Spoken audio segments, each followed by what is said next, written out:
I am, as Dante spoke of Aristotle, il maestro di coloro che sanno, the master of all who know. One thing this show has done really well is manage to cast great antagonists. Sometimes I think the villains are just as important, if not more important, than the main cast.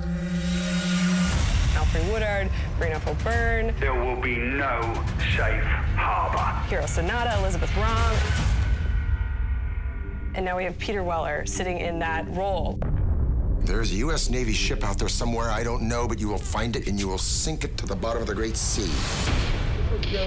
Peter Weller's been part of our family for a couple of years now. He's directed some of our most memorable episodes. Of course, I knew his work as an actor. What I didn't know about Peter until I really got to know him well was what a Renaissance man he is. When Stephen King came to me and said, you want to play the season's antagonist, I said, yeah, if it's an interesting guy, if he's got an arc, and it sounded fascinating to me, so I said, yeah, I'm in, man. And action! And so I literally created the character of Paul VELLEK for Peter Weller. We do not stop, we do not change course. Which means you have to turn off the filter, take away your commas and your periods, let it flow like a stream of consciousness, and yet somehow make it make sense and be brilliant at the same time. The virus weathered 2 ice ages. It didn't just jump species, it jumped kingdoms, and it unleashed the most massive twin pandemic the world has ever known. It was a challenge. غلبة عندك هي تبعي من هفيدك.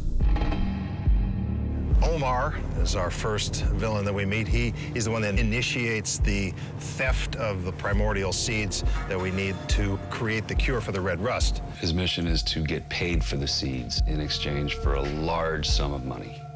Yeah, Omar is like the Middle Eastern Darth Vader. And he knocks and you open the door and that's him, you know it's bad news. We next meet VELLEK's family.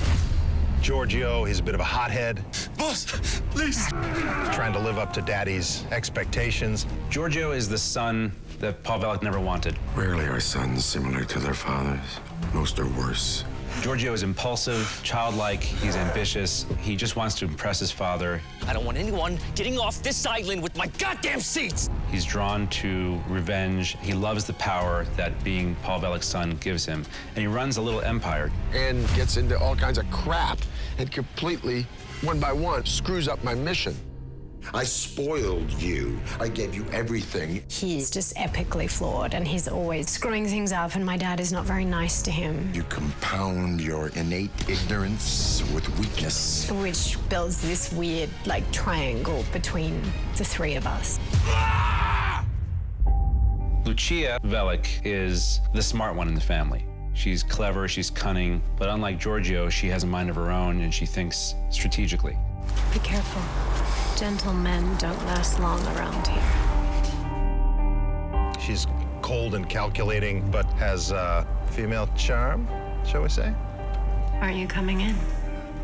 Like all great villains from Greek mythology, Lucia is not to be messed with when she's crossed.